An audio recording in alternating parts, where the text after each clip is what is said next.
Hello dear students, welcome back. एक बार फिर आप लोगों के बीच UP triple SC junior analyst drug की प्रिपरेशन के तौर पे एक और टॉपिक, और आज का टॉपिक है फार्मास्यूटिकल केमिस्ट्री के एल्केन से।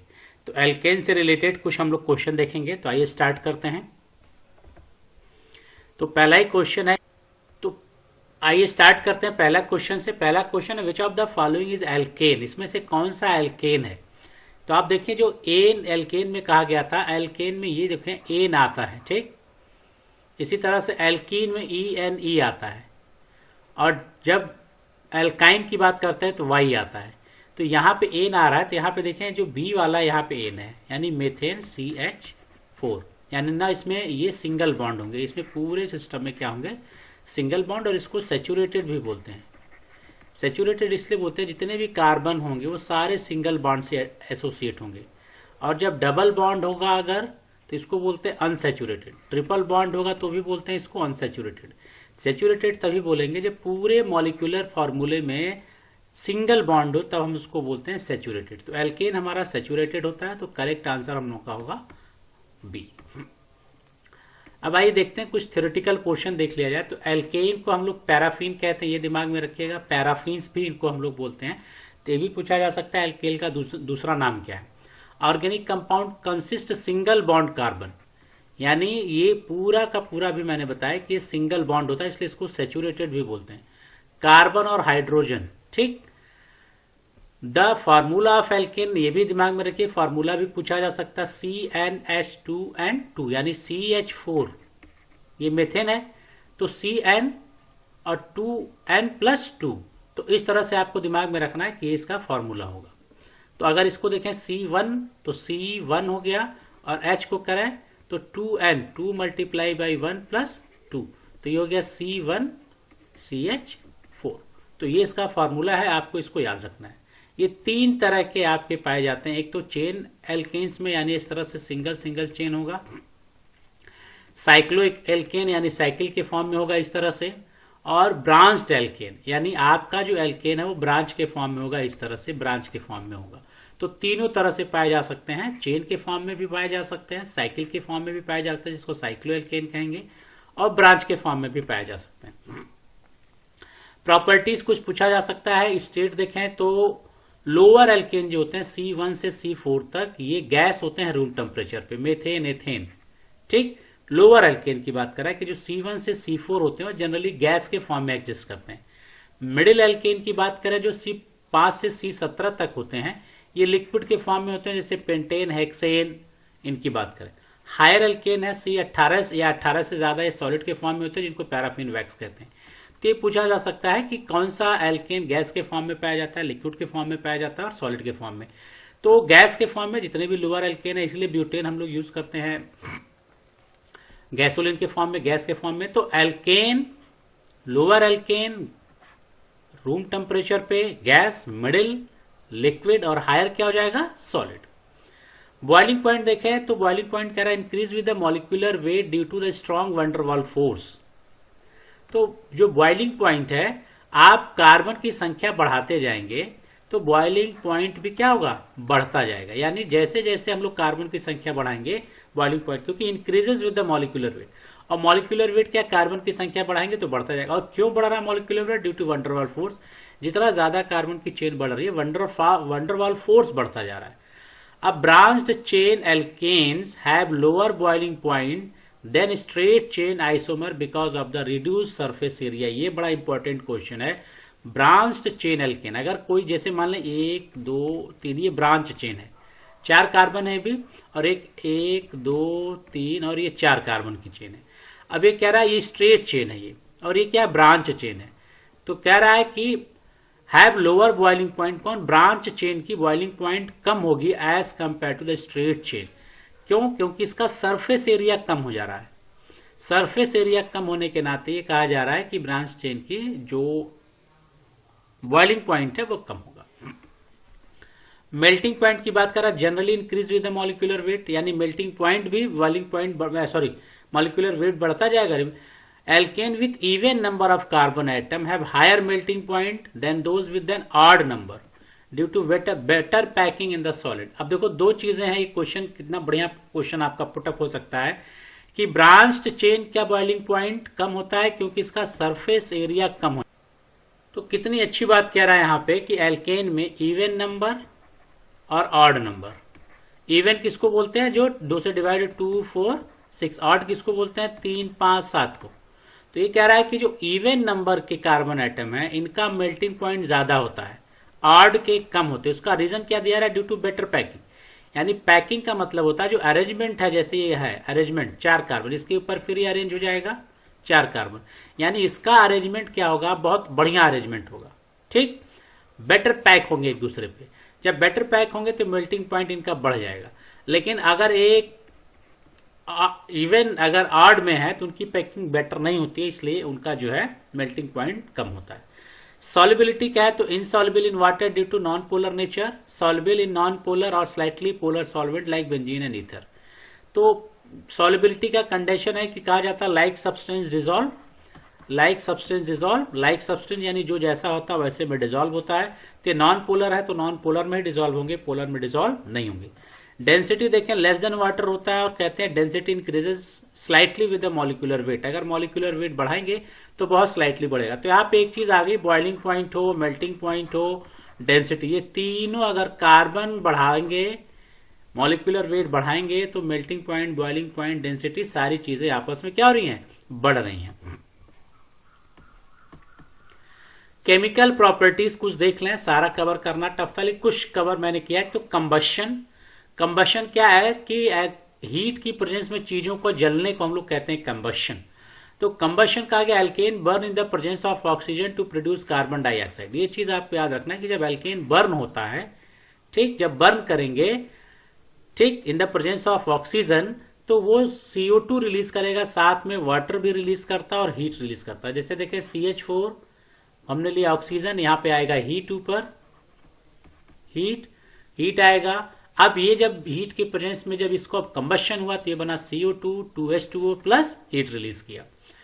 अब देखें the mixture of butane and isobutane use in the cigarette lighter. Cigarette का जो लाइटर होता है सिगरेट जलाने के लिए, हम लोग जो यूज करते हैं ब्यूटेन और आइसोब्यूटेन यूज करते हैं, ठीक, सिगरेट लाइटर में इसको बर्न करने के लिए। तो यहां पे देखें ब्यूटेन है, 13 ऑक्सीजन है और यहां पे फिर हम लोग हीट लेंगे और हीट लेने के बाद आपका 8 CO2 प्लस 10 H2O। तो ये आपको याद रखना है कि ब्यूटेन और आइसोब्यूटेन हम लोग सिगरेट लाइटर में यूज करते हैं। Incomplete combustion produce carbon monoxide, ये याद रखिएगा कि जो अगर कंप्लीट कंबशन होगा तो CO2 देगा, अगर इनकम्प्लीट हुआ तो कार्बन मोनोऑक्साइड मिलेगा हमको, ठीक। Halogenation, free radicals reaction, free radical reaction, halogenation को हम लोग बोलते हैं free radical reaction. Alkanes react with the halogen chlorine bromine, ठीक, क्लोरीन और ब्रोमीन अंडर यूवी लाइट और हीट फॉर्म एल्काइल हैलाइड। तो एल्काइल हैलाइड आपका एक टॉपिक है, एल्काइल हैलाइड बनाने के लिए हम लोग इनका यूज करते हैं। तो यहां देखिए मेथेन है, क्लोरीन लिया गया, यूवी लाइट है, अब ये बन गया CH3Cl यानी मेथाइल क्लोराइड और हाइड्रोक्लोरिक एसिड यहां पे रिलीज हो गया। तो ये आपका हैलोजिनेशन, जिसको बोलते हैं फ्री रेडिकल रिएक्शन। तो जो चीजें मैंने बता दिया, एक तो कंबशन बता दिया, कंबशन में आपको याद रखना कि ऑक्सीजन हमको चाहिए और क्या बनाएगा CO2 प्लस H2O, ठीक, और साथ ही साथ ये हीट रिलीज करेगा, ये इसकी अच्छी बात है। हैलोजन की बात करें तो फ्री रेडिकल रिएक्शन है और यहां पे अल्काइल हैलाइड यूवी लाइट या हीट की प्रेजेंस में अल्काइल हैलाइड का फॉर्मेशन करेगा। अब इसके बाद कुछ और प्रॉपर्टीज है, क्रैकिंग, लार्जर एल्केन ब्रोकन होते हैं स्मॉलर एल्केन में, ठीक, अगर हीट यूज करें या कैटलिस्ट यूज करें। आइसोमेराइजेशन है, straight chain alkane can be converted to branch chain में, हम लोग स्ट्रेट चेन है उसको चाहे तो ब्रांच चेन में कन्वर्ट कर सकते हैं। Substitution reaction, undergo substitution reaction with halogen, अभी आया हैलोजन, जिसको फ्री रेडिकल सब्स्टिट्यूशन भी बोलते हैं, अभी इसके पहले किया गया। Stability, alkanes are chemically stable due to strength of C और CH बॉन्ड यानी सिंगल बॉन्ड। अगर स्टेबिलिटी की बात करें तो C सिंगल बॉन्ड होने के नाते या CH सिंगल बॉन्ड होने के नाते इसकी स्टेबिलिटी ज्यादा होती है। They are non reactive with the acid base और ऑक्सीडाइजिंग या reducing agent under normal condition. Normal condition अगर कोई स्ट्रेस या हम लोग कंडीशन प्रोवाइड करें तब तो रिएक्टिव होगा। इन जनरल अगर आप बात करें तो एसिड बेस से रिएक्ट नहीं करता, ना ऑक्सीडाइजिंग या रिड्यूसिंग एजेंट से। पायरोलिसिस क्या होता है, when heated to high temperature alkane breaks into smaller hydrocarbon, जिसको हम लोग बोलते हैं थर्मल डिकम्पोजिशन। ठीक, तो यहां पे देखें क्रैकिंग और पैरोलिसिस दो चीज आ रही। क्रैकिंग में भी larger alkane breaker into smaller, लेकिन यहाँ पे हीट या कैटलिस्ट हम कर रहे हैं। लेकिन पैरोलिसिस वर्ड हम तभी यूज करेंगे जब प्योर, अगर हीट से कर रहे हैं प्योर, तो उसको बोलेंगे थर्मल डिकम्पोजिशन, और इसी को हम लोग बोलते हैं पैरोलिसिस। अब यूज देखें एल्केन का क्या है। एल्केन का यूज देखें तो हम लोग use for heating and cooking propane gas use करते हैं। लाइटर एरोसॉल में ब्यूटेन गैस यूज करते हैं, ये आपको याद रखिएगा। Use to produce glue for shoe, leather products and many more में हम लोग हेक्सेन यूज करते हैं, यानी ग्लू बनाने के लिए, गम बनाने के लिए हेक्सेन का यूज किया जाता है। और ये हेप्टेन जो है मेजर कंपोनेंट ऑफ गैसोलीन का एक मेजर कंपोनेंट है। Use in gasoline to reduce the knocking, यानी जो साउंड, नॉकिंग का मतलब होता है साउंड, साउंड को कम करने के लिए ऑक्टेन यूज किया जाता है। ठीक, गैसोलीन में। ठीक, गैसोलीन में ऑक्टेन को, आवाज को कम करने से, पेट्रोल वगैरह की बात करें तो पेट्रोल गैस जैसे डीजल नहीं होता, गाड़ियों की आवाज आती, तो उन गाड़ियों की आवाज को कम करने के लिए ऑक्टेन यूज किया जाता है। कंपोनेंट ऑफ गैसोलीन डेकेन भी है आपका। Major component of lubricant and oils में हम लोग यूज करते हैं कौन सा, हायर कार्बन। तुमने पढ़ा था लोअर कार्बन, मिडिल कार्बन और हायर कार्बन। लोअर कार्बन किसमें था, गैस के फॉर्म में, लिक्विड फॉर्म में, सॉरी मिडिल किस में था, लिक्विड में, और हायर किस में था, सॉलिड में, लिक्विड में। तो लुब्रिकेंट के फॉर्म में भी हम लोग यूज करते हैं। मेथाइल क्लोराइड, मेथाइल क्लोराइड या क्लोरोमेथेन, हम इसको रेफ्रिजरेंट में यूज करते हैं टू मैन्युफैक्चर। और उसके बाद साथ ही साथ एक तो रेफ्रिजरेंट में यूज करेंगे, साथ ही साथ मैन्युफैक्चर करेंगे silicon, methyl cellulose and synthetic rubber. तो मेथाइल क्लोराइड का ये यूज है कि हम लोग इसको रेफ्रिजरेंट में यूज करते हैं, साथ ही साथ सिलिकॉन, मेथाइल सेलुलोज और सिंथेटिक रबर में भी करते हैं। मेथाइल क्लोराइड या डाइक्लोरोमेथेन है, इसको हम लोग लेबोरेटरी एंड इंडस्ट्रियल सॉल्वेंट में यूज करते हैं। तो ये इसका यूज है। ठीक, तो देखें इसमें से थोड़ा सा इंपॉर्टेंट जो लगता है, नॉकिंग को कम करने के लिए हम लोग जो यूज करते हैं वो ऑक्टेन यूज करते हैं। मेथाइल क्लोराइड का रेफ्रिजरेंट में, और सिलिकॉन और मेथाइल सेलुलोज और सिंथेटिक रबर बनाने में यूज किया जाता है। और यहां पे देखें तो हीटिंग के लिए प्रोपेन और ब्यूटेन यूज किया जाता है, सॉरी कुकिंग के लिए, और लाइटर में प्रोपेन और ब्यूटेन। तो ये थोड़ा सा आपको याद होना चाहिए, इसके यूजेस के बारे में भी आना चाहिए। अब एक लास्ट यहाँ पे है कि एल्केन बनाना हो तो कैसे बनाएंगे। तो एल्केन बनाने के कुछ मेथड्स मैंने यहाँ पे बताए। तो हाइड्रोजिनेशन ऑफ एल्कीन्स और एल्काइंस। ठीक, एल्कीन्स और एल्काइंस में हाइड्रोजिनेशन करना। हाइड्रोजिनेशन का मतलब होता है ऐड करेंगे, हाइड्रोजन ऐड करना है। ठीक, तो देखिए एल्कीन्स में डबल बॉन्ड होता है और एल्काइंस में ट्रिपल बॉन्ड होता है। अगर हाइड्रोजन ऐड करना है तो हम लोग क्या करेंगे, डबल और ट्रिपल बॉन्ड को हटा सकते हैं। तो इसमें पहला ही लिखा है कि हाइड्रोजिनेशन करेंगे हम लोग। तो हाइड्रोजिनेशन में देखें एल्कीन और alkyne react with the hydrogen gas in the presence of catalyst. अब ये कैटलिस्ट आप लोग याद रखिएगा, कैटलिस्ट क्या होगा, निकिल प्लेटिनम और palladium PD from alkenes to form alkanes. यानी ये जो कैटलिस्ट है निकिल, प्लेटिनम, पैलेडियम, इससे हम लोग एल्केन बनाएंगे। तो यहां पे देखें CH2 डबल बॉन्ड CH2, ये क्या था, एल्कीन्स है। अब यहां पे 2H लगा दें तो CH3C। अभी कल भी मैंने बताया था कि बॉन्डिंग का कॉन्सेप्ट कि एक कार्बन में 4 बॉन्ड होते हैं, 4 बॉन्ड, तो यानी सिंगल बॉन्ड हो गया ये। तो एक H यहां आएगा, एक H यहां पे आएगा, एक H यहां पे आएगा, इसके 4 हो गए। यहां पे एक H, यहां पे एक H, यहां पे एक H, इसके भी कितने हो गए, 4। 1 2 3 और ये 4 बॉन्ड इधर, 4 बॉन्ड इधर। तो आसानी से इथीन टू एथेन हम लोगों ने कन्वर्ट कर लिया। ठीक, इसी तरह से अगर ये है तो देखें CH ट्रिपल बॉन्ड CH, यानी ये 3 और एक हाइड्रोजन का 4, 3 एक हाइड्रोजन का 4, तो 4 आप बॉन्ड याद रखेंगे तो कंफ्यूजन नहीं होगा। हाइड्रोजनेशन ऑफ एल्काइंस, अब यहां पे 2 हाइड्रोजन फिर लिया तो यहां पे कन्वर्ट हो गया एल्केन्स यानी इथेन में। ठीक, इथाइन से इथेन। अब एक दूसरा है Wurtz reaction, alkyl halide react with the sodium metal in the presence of dry ether. 2 चीजें, सोडियम मेटल और dry ether to form higher alkene.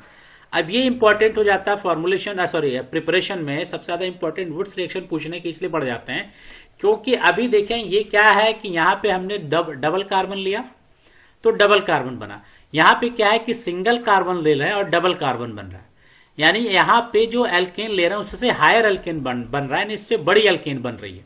ठीक, 2CH3Cl 2Na, यहां पे ड्राई ईथर ले लेंगे। ड्राई ईथर लेने के बाद हमने मेथाइल क्लोराइड लिया और बना क्या, इथेन, यानी मेथ लिया हमने, मेथ यानी सिंगल कार्बन और बना क्या, एथ यानी डबल कार्बन। तो सिंगल कार्बन से डबल कार्बन बन रहा है, इसलिए बोल रहे हैं फॉर्मेशन ऑफ हायर एल्केन। तो ये पूछा जा सकता है कि किसमें हायर एल्केन बनता है, तो होगा वुड्स रिएक्शन। तो तीसरा देखें कोल्ड इलेक्ट्रोलिसिस। अब ये इलेक्ट्रोलिसिस कह रहा है कि electrolysis of an aqueous solution of sodium potassium salt, sodium potassium salt of carboxylic acid. तो कार्बोक्सिलिक एसिड का सोडियम और पोटेशियम साल्ट अगर लें तो प्रोड्यूस एल्केन्स एट एनोड। तो यहां पे देखें सोडियम एसिटेट, सोडियम एसिटेट देखें तो ये COOH रहा होगा और यहां पे NaH आ गया, Na तो ये आया तो हो गया हमारा कौन सा, सोडियम एसिटेट। और सोडियम एसिटेट का मतलब हो गया ये salt of carboxylic acid. 2H2O तो यहां बना C2H6, एथेन बना 2CO2H2O, 2NaOH यहां से रिलीज हो गया, तो एनोड पे हम लोग को मिल गया क्या, एथेन। तो ये हो गया कोल्ड इलेक्ट्रोलिसिस, यानी यहां पे हमको यूज करना साल्ट ऑफ कार्बोक्सिलिक एसिड। अब एक और है आपका प्रिपरेशन में ग्रेगनार्ड रिएक्शन है। ग्रेगनार्ड रिएक्शन आप देख लीजिए, ग्रेगनार्ड में हम लोग ग्रेगनार्ड रिएजेंट यूज करते हैं। तो reaction of alkyl halide with magnesium, याद रखिएगा, इन the presence of dry heater form Grignard reagents which reacts with the water और अल्कोहल टू प्रोड्यूस एल्केन्स, यानी वाटर या एल्कोहल, ठीक, या तो वाटर ले लें या तो अल्कोहल ले लें तो क्या बनेगा, एल्केन। ठीक, तो ग्रेगनार्ड रिएजेंट्स लें और उसके साथ साथ अल्कोहल ले लें या वाटर ले लें तो हमारा बनेगा एल्केन। तो देखें यहां पे CH3Br और मैग्नीशियम से रिएक्ट करा दें तो CH3MgBr, ये हमारा ग्रेगनार्ड रिएजेंट बन गया। अब इस ग्रेगनार्ड रिएजेंट्स को ले लें और वाटर से रिएक्ट करा दें, वाटर से रिएक्ट करा दें तो CH4 और ये आपका एक कंपाउंड बन गया। ठीक, तो ये गड़बड़ है, ये तो ये बन गया हमारा alkane, methane. Reduction of alkyl halide, तो देखें reduction of alkyl halide, alkyl halide को रिड्यूस कर दें तो एल्काइल हैलाइड का मतलब हो गया अभी CH3Cl, यानी हमारे कार्बन में क्या जुड़ गया, X, और X को बोलते हैं हैलोजन। तो ये क्लोरीन भी हो सकता है, ब्रोमीन भी हो सकता है, कुछ भी। तो एल्काइल हैलाइड को रिड्यूस कर दें जिंक डाइल्यूट एसिड HCl, तो यहां पे मेथाइल क्लोराइड है 2H है और यहां पे हम ले लेंगे जिंक, तो बन गया यहां पे मेथेन। ठीक, तो मेथाइल क्लोराइड से क्या बना, मेथेन। कोरे हाउस सिंथेसिस है। कोरे हाउस सिंथेसिस कह रहा है कि alkyl halide react with the lithium and copper to form organo copper compound which further react with the alkyl halide to produce alkane. तो ये कह रहा है कि जो हमारा एल्काइल हैलाइड है वो लिथियम या कॉपर से रिड्यूस करे, सॉरी रिएक्ट करेगा, बनाएगा ऑर्गेनो कॉपर। तो यहां पे देखें लिथियम लिया गया तो RLI लिथियम बना दिया, फिर ये जो लिथियम है कॉपर से रिएक्ट कराए तो यहां पे बन गया कॉपर। अब फिर जब इसको रिएक्ट करा रहे हैं एल्काइल हैलाइड से तो ये हमको बन रहा है एथेन, सॉरी एल्केन बन रहा है। तो ये भी आपका कोरे हाउस सिंथेसिस हो गई। अब कुछ क्वेश्चन देखेंगे कि what is the general formula of alkene. तो जनरल फॉर्मूला ऑफ एल्केन यहां से आपको स्टार्टिंग में दिखा गया CnH2n+2, तो करेक्ट आंसर हो गया B. Which of the following alkane is gas at the room temperature, कौन सा रूम टेम्परेचर पे गैस होगा। तो देखें गैस ब्यूटेन, ये देखा था आपने ब्यूटेन 1 से लेकर 4 तक गैस के फॉर्म में था, तो करेक्ट आंसर होगा B. What is the bond angle in methane, methane का बॉन्ड एंगल पूछ रहा है क्या होगा। तो बॉन्ड एंगल देखें मेथेन में 109.5 डिग्री, ठीक 109.5 डिग्री ये आपका बॉन्ड एंगल होगा, तो करेक्ट आंसर होगा बी। पांचवा, which of the following is true about alkane, alkane के मामले में इसमें से कौन सा ट्रू है। तो देखिए they are highly reactive, they are double और triple bond, saturated hydrocarbon, primarily acidic in nature. तो आपने देखा कि बहुत ज्यादा रिएक्टिव था नहीं क्योंकि एसिड बेस से रिएक्ट ही नहीं कर रहा था, डबल और ट्रिपल बॉन्ड होता नहीं और एसिडिक नेचर होता नहीं। तो करेक्ट आंसर मैंने स्टार्टिंग बता दिया कि सैचुरेटेड होता है, और सैचुरेटेड का मतलब होता है सिंगल बॉन्ड, कि पूरे मॉलिक्यूलर फॉर्मूला में अगर सिंगल बॉन्ड है तो इसे ऐसे हम लोग कंपाउंड को बोलते हैं सैचुरेटेड, ऐसे कार्बन हाइड्रोजन के सिस्टम को बोलते हैं सैचुरेटेड होते हैं। तो एल्केन हमारा सैचुरेटेड है, और ये जब एल्कीन्स पढ़ेंगे तो ये अनसैचुरेटेड हो जाएगा। Which process is used to separate alkanes based on their boiling point, तो बॉइलिंग पॉइंट के बेस पे किससे हम लोग अलग करते हैं। तो बॉइलिंग पॉइंट पे बेस पे अलग करने को हम लोग बोलते हैं डिस्टिलेशन। यहां पे क्लियर ही कर दिया कि किसी चीज को बॉइलिंग पॉइंट पे अगर हम लोग करते हैं, ये सुटिक्स में हम लोगों ने पढ़ा भी है, तो that is a distillation. Alkanes undergo halogenation it is an example of halogenation. Halogenation यानी हम लोग क्या जोड़ रहे हैं, हैलोजन जोड़ रहे हैं, ठीक। तो इसको बोलेंगे फ्री रेडिकल सब्स्टिट्यूशन। ये भी आया भी था, फ्री रेडिकल सब्स्टिट्यूशन। तो करेक्ट होगा free radical substitution. Paraffin wax is, paraffin wax क्या है, पैराफिन क्या है, ये एल्केन है। पैराफिन क्या है, एल्केन, इसका दूसरा नाम था पैराफिन वैक्स। तो भी सैचुरेटेड हाइड्रोकार्बन होगा, correct answer saturated hydrocarbon. Ninth, which of the following method is use to synthesize higher alkane. अभी देखिए क्वेश्चन अभी मैं कह रहा था ना, हायर एल्केन बनाना है। अरे एक मेथेन लिया, क्या बन गया, एथेनिक कार्बन बढ़ गया। ये किस में आ रहा था, वुड्स में, वुड्स रिएक्शन में आ रहा था। तो करेक्ट आंसर होगा वुड्स।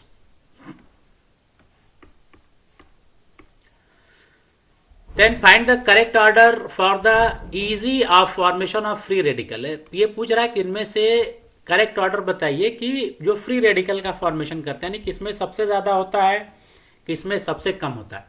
तो फ्री रेडिकल देखें तो टर्सरी, सेकेंडरी, प्राइमरी, जो बी वाला ऑप्शन याद रखिएगा, टर्सरी, सेकेंडरी और प्राइमरी। तो करेक्ट आंसर होगा बी। अब 11th है आपका liquefied. Liquefied petroleum gas is mainly composed of. जो लिक्विफाइड जो है वो किसका बना होता है, तो एलपीजी यानी गैस। अब गैस की बात आ गई तो गैस आपने पता था कि लोअर कार्बन होते हैं। तो लोअर कार्बन में देखें प्रोपेन और ब्यूटेन हम लोग गैस में सबसे ज्यादा यूज करते हैं। अभी देखें लाइटर में भी यूज कर रहे थे। तो प्रोपेन और ब्यूटेन हम लोग एलपीजी गैस में यही यूज करते हैं, प्रोपेन और ब्यूटेन। तो करेक्ट आंसर होगा प्रोपेन और ब्यूटेन। मीथेन एथेन से कंफ्यूज होने की जरूरत नहीं है, आपका करेक्ट आंसर होगा प्रोपेन और ब्यूटेन। ये मैंने आपको थियोरेटिकल पोर्शन में बताया भी है। 12वां क्वेश्चन है आपका, which reagent is use in the Wurtz reaction for the formation of alkanes. यानी एल्केन फॉर्मेशन में क्या यूज करते हैं हम लोग। तो क्या यूज कर रहे थे, sodium in dry ether, sodium in dry ether use कर रहे थे। तो करेक्ट आंसर होगा हम लोगों का बी।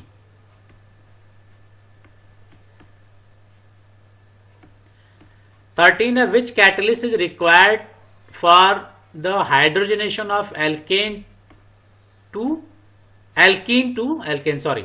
तो पूछ रहा कैटलिस्ट बताइए जो हाइड्रोजनेशन में एल्कीन से एल्केन बना रहे। तो पहला ही था जिसमें निकिल, प्लेटिनम और पैलेडियम यूज कर रहे थे, यही तो था, निकिल, प्लेटिनम और पैलेडियम। तो करेक्ट आंसर हो गया बी।